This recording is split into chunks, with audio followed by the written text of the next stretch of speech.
Next, we have Auburn. Their line is set at 7.5. You mentioned, like, who knows what this team will be. Losing Gus Malzahn, replacing him with Brian Harsin, and it feels like just a totally different style. Mike Bobo is the new offensive coordinator.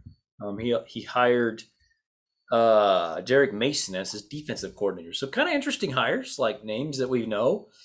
Bo Nix is back at quarterback. You can debate whether that's a good thing or a bad thing. Well, why don't I just put that to you? Is that a good thing or a bad thing?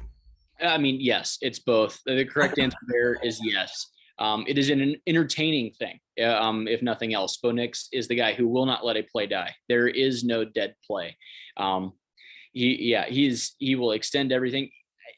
I mean, so he's a 5-star. I mean, I think kind of lost in the shuffle. He gets made fun of a lot. 5-star quarterback coming in, and is maybe the guy that cost Gus Malzahn his job, possibly. So hopefully Brian Harsin does get that figured out. For me, 7.5 was a little bit rich for me. I'd go under just because I think a lot of it is the uncertainty of it all. The first year head coach, I think it's tough to see a first year head coach win 8 games in the SEC, especially in kind of a stacked SEC West. I think this year, I think that's all. The SEC West is very competitive. I do have them losing quite a few games, but it's Auburn. Please do not let them go 11-1 and go, and beat Alabama and go to the SEC title game, which has happened sadly in years past. So, no, going under, it's Auburn. So no, I don't feel good about it at all. Yeah, and I should there are things to build around. Tank Bigsby, the running back as a true freshman last year, was really really good. Might be the best running back in the country. Probably not quite, but is among is in the conversation.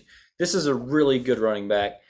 Demetrius Robertson transferred there from Georgia, the former number one receiver in his class, and he had his moments for Georgia. Never lived up to the hype, but I'm hearing pretty good things about the receiving core from camp, which is weird. Like, I did not expect that at all. They think they're going to be pretty good at receiver. All their offensive line contributors are back, so there's people there, and it's Auburn. There's always defensive linemen there. They are deep and talented. They're maybe not stars like they used to have. Some of those guys left. Really good linebackers. Jacoby McClain and Owen Papo are like really good. Corner Roger McCreary, safety Smoke Monday, maybe the best name in the conference. Very good players. So there's talent here. This is Auburn. It's not Alabama or Georgia when it comes to talent, but this is a good, talented team.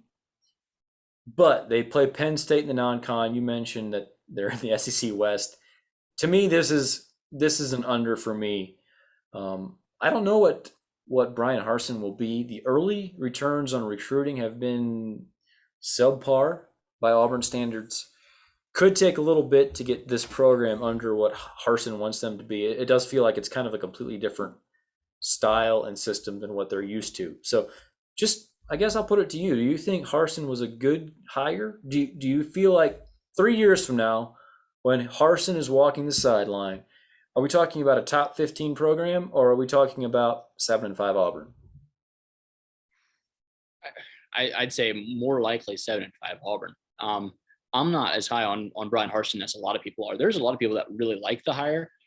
So like there's a lot of different opinions out there.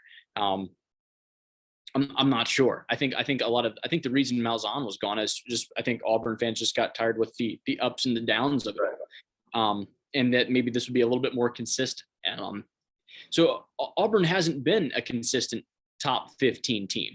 Like, that's not what they are now. They're sometimes, but definitely the word is not consistent. Consistent and Auburn do not go together. So no, I'm not sure. I would lean towards 7-5, 8-4 as kind of where they're going to be. Maybe for a little while.